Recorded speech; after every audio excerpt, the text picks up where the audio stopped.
ஒரு மனுஷன் தினமும் சூரிய ஒளியே வராத ஒரு இடத்துக்குள்ள இறங்குறான். அங்க அவன் சுவாசிக்கிற காத்து கூட விஷமான காத்தா இருக்கிறதுக்கு வாய்ப்பு நிறைய இருக்கு. சோ இதெல்லாம் நம்ம பார்க்கும்போது இவன் ஒரு பிரிசனர்னு நமக்கு தோணுது இல்ல. இங்கதாங்க ட்விஸ்ட். இவன் கைதி கிடையாது. இவனோட வேலையே இங்கதான். ரோம்ல கிளாடியேட்டரோட வேலை தான் ரொம்ப கஷ்டமான வேலைன்னு நம்ம நினைச்சுக்கிட்டு இருக்கோம். கிளாடியேட்டர்னா யாரு? மக்களை என்டர்டெயின்மெண்ட் பண்றதுக்காண்டி 2 பேர் சண்டை போட்டுக்கிட்டு ஒருத்தர் இறந்து கூட போக வாய்ப்பு இருக்கு. ஸோ இன்னைக்கு வர ரோம்ல அதுதான் பெரிய கஷ்டமான வேலைன்னு நம்ம நினைச்சுக்கிட்டு இருக்கோம். ஆனா உண்மை என்னன்னா அதை விட மோசமான வேலையெல்லாம் இருந்திருக்கு. ரோம்னா நமக்கு என்ன ஞாபகம் வருது? பலன்னு மின்ற மார்பிள்ஸ், கல்ல செஞ்ச சாலைகள், மிக பிரம்மாண்டமான கோயில்கள், கட்டிடங்கள், இதுதானே நமக்கு ஞாபகம் வருது. முக்கியமா இன்னொன்னு சொல்ல மறந்துட்டேன். மிகப்பெரிய அரீனா, அந்த கொலோசியம்னு சொல்லக்கூடிய அரீனா, இதெல்லாம் அவங்களோட மிகப்பெரிய அச்சீவ்மெண்ட். அதுல எந்த ஒரு சந்தேகமும் கிடையாது. பட் நம்ம அதர் சைடு ஆஃப் த ஸ்டோரியை பார்க்கவே இல்லை. எல்லா கதைக்கும் இன்னொரு பக்கம் இருக்கு. எல்லா காயினுக்கும் இன்னொரு பக்கம் இருக்கு. இந்த கட்டிடத்தெல்லாம் கட்டுறதுக்கு யாரு கல்லுலாம் வெட்டுனாங்க? இவ்வளவு பெரிய சாலைகளை யாரு போட்டாங்க? இவ்வளவு பெரிய நகரத்தோட கழிவுகளை யாரு சுத்தம் செஞ்சாங்க? ரோமுங்கிறது எவ்வளவு பெரிய நகரம். இத்தனை மக்கள் இருந்திருப்பாங்க. அவங்களோட கழிவெல்லாம் யார் சுத்தம் பண்ணாங்கன்னு யோசிச்சு பாருங்க. ஸோ இதெல்லாம் பண்ணது யாருன்னு பார்த்தீங்கன்னா பேரே பதிவாகாத ஆயிரக்கணக்கான மக்கள். ஆனா இவங்க பார்த்த இந்த வேலை கஷ்டமான வேலை மட்டும் கிடையாது, உயிருக்கே ஆபத்தான வேலை. இந்த வீடியோ முடியறதுக்குள்ள கிளாடியேட்டர் வேலை கஷ்டமான வேலை கிடையாது, இவங்க பார்க்குற வேலை தான் கஷ்டமான வேலைன்னு நீங்க கண்டிப்பா புரிஞ்சுக்குவீங்க. இந்த வேலையை பார்க்கும்போது அன்னைக்கே அவங்களுக்கு சாகுறதுக்கு எவ்வளவு வாய்ப்பு இருந்துச்சு. ஆனா அந்த வேலையினால அவங்க உடம்புல பல வருஷம் கழிச்சு ஏதாச்சும் பிரச்சனை வர வாய்ப்பு இருந்துச்சா? ரோமோட பெருமைகள்ல ஒண்ணு அதோட ஷீவர் சிஸ்டம், குளோக்கா மேக்சிமா. அதாவது ஒன்றும் இல்லை, மிகப்பெரிய சாக்கடை. அதாவது எல்லா ட்ரைனேஜையும் அவங்க அப்போவே பெருசா கட்டி அது எல்லாமே டைபர் நதியில போய் கலக்கிற மாதிரி செஞ்சிருந்தாங்க. அதெல்லாம் அந்த காலத்துல அவங்களுக்கு மிகப்பெரிய இன்ஜினியரிங் அதிசயம். அது இப்பவுமே கொஞ்சம் ஃபங்க்ஷன் பண்றதா சொல்றாங்க. பட் அது எவ்வளவு உண்மைன்னு எனக்கு தெரியல. இங்கதான் ஒரு கொஸ்டின் எழும்புது. இவ்வளோ பெரிய அந்த குழாய்க்குள்ளேனா, இருட்டான குழாய் கரெக்டா, அதெல்லாம் போய் யாரு சுத்தம் பண்ணா? அந்த குழாய்க்குள்ள போனோடனே திரும்பி வர்றதே ரொம்ப கஷ்டம். நினைச்சு பாருங்க, இங்க திடீர்னு ஒரு வெள்ளம் வந்துருச்சுன்னா என்ன ஆகும்? சும்மாவே அந்த குழாய்க்குள்ள விஷக்காத்து, கெட்டுப்போன காத்து, தொற்று நோய் வர்றதுக்கும் நிறைய வாய்ப்பு இருக்கு. ஸோ இந்த கஷ்டமான வேலையெல்லாம் யார் செஞ்சா? மோஸ்ட்லி ஸ்லேவ்ஸ், அதாவது அடிமைகளை வச்சுதான் அவங்க அந்த வேலையை வாங்கியிருக்காங்க. அப்படி இல்லாத பட்சத்துல சமூகத்துல ரொம்ப கீழே இருந்தவங்களையும் அந்த வேலை வாங்கியிருக்காங்க. பட் இவங்க எழுதி வச்ச ஹிஸ்டரியிலாம் இந்த வேலையில எத்தனை பேர் செத்து போனாங்கன்னு அவங்க கரெக்டாவே எழுதி வைக்கல. பட் இதுதான் ஒஸ்ட் ஜாப்னு நீங்க முடிவு பண்ணிடாதீங்க. இதை விடலாம் மோசமான வேலை பார்த்துருக்காங்க. அப்படியே லேண்ட்ல இருந்து அப்படியே கடலுக்கு போவோம். இங்க ஒரு பெரிய ட்விஸ்ட் இருக்கு. இப்போ இதை இமேஜின் பண்ணுங்க. ஒரு கப்பல் இருக்கு. அந்த கப்பலுக்கு கீழே நிறைய அடிமைகளை கையில செயின்லாம் போட்டு கட்டி துடுப்பை மட்டும் கொடுத்து நீங்க துடுப்பை போடுங்கன்னு சொல்லி 4-5 பேரை கண்காணிக்கிறதுக்கு நிப்பாட்டிடுவாங்க. உங்களோட முழு வேலையே என்னன்னா துடுப்பு போட்டுக்கிட்டே இருக்கணும். அந்த கப்பல் எங்க போய் அதை நிக்கிதோ அதுவரை நீங்க துடுப்பு போட்டுக்கிட்டே இருக்கணும். நீங்க துடுப்பு போடாட்டி உங்களை கண்காணிக்கிறவங்க உங்களை அடிக்க ஆரம்பிச்சிருவாங்க. பட் ஹிஸ்டோரியன்ஸ் எல்லாம் என்ன சொல்றாங்கன்னா, ஏன்சியன் ரோம்ல ஃப்ரீ மென் தான் இந்த வேலை பார்த்தாங்க.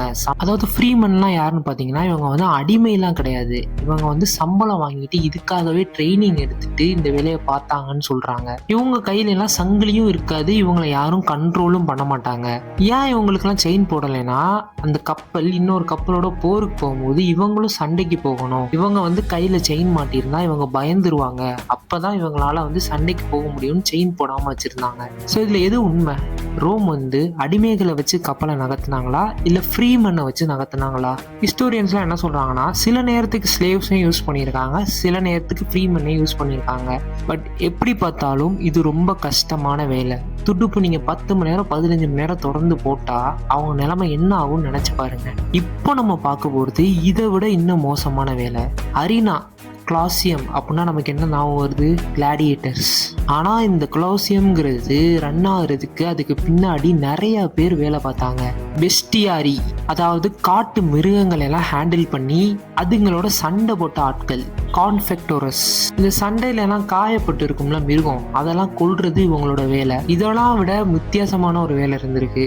அரினால கிளாடியேட்டர்ஸ்லாம் சண்டை போடுவாங்கல்ல, சண்டை போடும்போது ஒருத்தவர் இறந்து போயிட்டாரான்னு செக் பண்றதுக்காண்டி கடவுள் மாதிரி வேஷம் போட்டு வந்து அவங்கள செக் பண்ணுவாங்களாம். அதுவும் எப்படி பண்ணுவாங்கன்னா, சூடான இரும்பு கம்பிய அவங்க மேல வச்சு டெஸ்ட் பண்ணுவாங்களாம், அவன் எந்திரிக்கிறானா இல்லையான்னு. அவன் எந்திரிக்காத பட்சத்துல தான் அவன் டெட் பாடின்னு கன்ஃபார்ம் பண்ணிட்டு அந்த பாடியை எடுத்துட்டு போவாங்களாம். அடுத்து எக்ஸிகியூஷனர். இந்த வேலை நம்ம எல்லா இடத்துலயும் பார்த்துருப்போம். அதாவது யாருக்காச்சும் மரண தண்டனை கொடுத்தா அவங்கள கொல்றவன். மோஸ்ட்லி இந்த வேலையை வந்து ஸ்லேவ்ஸ் வச்சு தான் பார்த்துருக்காங்க. இந்த வேலை பார்க்குறவனை யாருமே ரோம்ல மதிக்கவும் மாட்டாங்க. ஸோ ரோம்ல தினந்தோறும் கிளாடியேட்டர்ஸ் இறந்து போறாங்க, மிருகங்கள் இறந்து போகுது. இதெல்லாம் எங்க போய் புதைச்சாங்க அவங்க? ஸோ இந்த வேலையை பார்க்குறவங்க பேர் தான் அண்டர்டேக்கர்ஸ். அண்டர்டேக்கர்னோனா நமக்கு என்ன ஞாபகம்? WWE. அந்த அண்டர்டேக்கர் கிடையாது, இவங்க வந்து ஃபியூனரல் ஒர்க்கர்ஸ். இவங்களும் ஊருக்கு வெளியில ஒதுக்கப்பட்டு தான் இருந்தாங்க. இவங்கெல்லாம் ஊருக்குள்ள எல்லாம் விடவே மாட்டாங்க. ஸோ இவங்கெல்லாம் அண்டர்டேக்கர்னு ஊருக்கு எப்பவுமே காட்டுறதுக்காண்டி தலையில எப்பவுமே ஒரு தொப்பி வச்சிருப்பாங்க. நான் இந்த வேலையை செய்யறவன்னு எப்பவுமே மக்களுக்கு அவங்க காட்டிக்கிட்டே இருக்கணும். யோசிச்சு பாருங்க, ஒரு வேலை இவ்வளவு பெரிய தீட்டுன்னு கருதப்பட்டிருக்கு. அந்த ஆள் வந்து காலையில ஊருக்குள்ள நடக்கிறது கூட அவங்களுக்கு அனுமதி கிடையாது. சம்டைம்ஸ் இந்த அண்டர்டேக்கர்ஸ் வந்து எக்ஸிகியூஷனராகவும் வேலை செய்யணும். அதாவது யாராச்சும் மரண தண்டனை வந்துருச்சுன்னா அதை போய் இவங்க கொல்லவும் செய்யணும் அவனை. ஸோ இந்த பாடி எல்லாத்தையும் அவங்க எங்கே புதைச்சி வச்சாங்கன்னா, ரோம்ல எக்ஸ்குலின் அப்படிங்கிற மலைக்கு பக்கத்துல தான் குமிச்சு வச்சிருக்காங்க.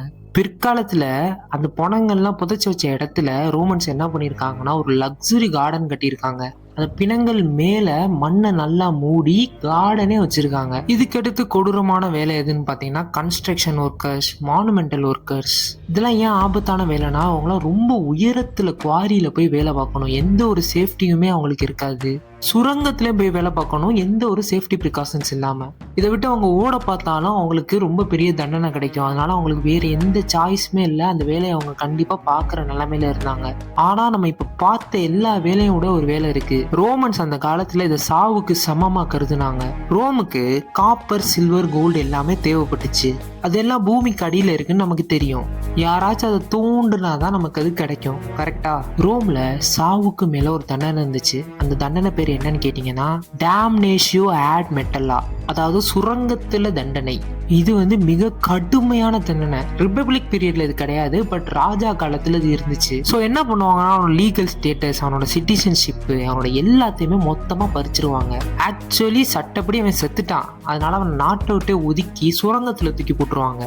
சாகுற வரை அவன் சுரங்கத்துல மட்டும்தான் வேலை செய்யணும். அங்கே கையால தோண்டணும், கிடைச்ச எக்யூப்மெண்ட் வச்சு தோண்டணும், செயின்ல கட்டி போட்டிருப்பாங்க, எப்பவுமே இருட்டுக்குள்ளேயே வாழணும். அங்கே அவனுக்கு எந்த ஒரு சேஃப்டியுமே கிடையாது. கல் ஏதோ விழுந்துருவேன், செத்துட்டானா செத்துட்டான் தான். சுரங்கம்லாம் எப்படி இருக்கும்னு நமக்கே தெரியும். இருட்டா இருக்கும், வெப்பமா இருக்கணும். நினைச்சு பாருங்களேன், உங்களோட வாழ்க்கை ஃபுல்லா அதுக்குள்ளே இருந்தா எப்படி இருக்கும்னு.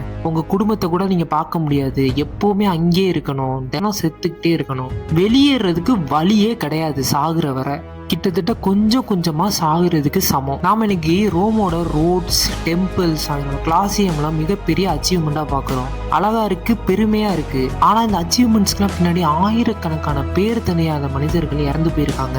தங்களோட குடும்பத்தெல்லாம் விட்டு உடம்பு நொந்து போய் சுரங்கத்துக்குள்ள எல்லாம் இறந்து போயிருக்காங்க. வெளிச்சமே இல்லாத சாக்கடையெல்லாம் போய் சுத்தம் பண்ணியிருக்காங்க. ஊருக்குள்ளே வரக்கூடாதுன்னு ஒதுக்கி வைக்கப்பட்டிருக்காங்க. ஹிஸ்டரி எப்பவுமே மன்னர்களை ஞாபகம் வச்சிருக்கு, அவங்க கட்டின கட்டிடங்களை ஞாபகம் வச்சிருக்கு. ஆனா இது எல்லாத்தையும் பண்ண ஒர்க்கர்ஸ், ஸ்லேவ்ஸ் எல்லாம் என்னைக்குமே ஞாபகம் வச்சிருக்காது. அவங்க பட்ட கஷ்டத்தையும் ஞாபகம் வச்சிருக்காது. அது எப்பவுமே எழுதப்படாது. அது அப்படியே மண்ணுக்குள்ள புதைஞ்சு போயிடும். ஸோ இப்போ சொல்லுங்க, கிளாடியேட்டர் வேலை தான் ரொம்ப கஷ்டமான வேலை நீங்க நினைச்சுக்கிட்டு இருக்கீங்களா? எந்த ஒரு சேஃப்டியும் இல்லாம அவ்வளோ ரிஸ்க்ல வேலை பார்த்த ஸ்லேவ்ஸோட வேலை தான் இருக்கிறதுலே கஷ்டமான வேலை. ஸோ இவ்வளோ பெரிய சாம்ராஜ்யத்துக்கு பின்னாடி இன்னொரு சைடை நம்ம பார்த்தோம்னா கஷ்டங்கள் நிறைய இருக்கு. இது வந்து இந்த ஒரு சாம்ராஜ்யத்துக்கு மட்டும் இல்லை, எல்லா சாம்ராஜ்யத்திலையும் இதே கதை தான். ஸோ இந்த வீடியோ பிடிச்சிருந்துச்சுன்னா லைக் பண்ணுங்க, ஷேர் பண்ணுங்க, சப்ஸ்கிரைப் பண்ணுங்க. நான் உங்களை அடுத்த வீடியோவில் சந்திக்கிறேன். பாய்.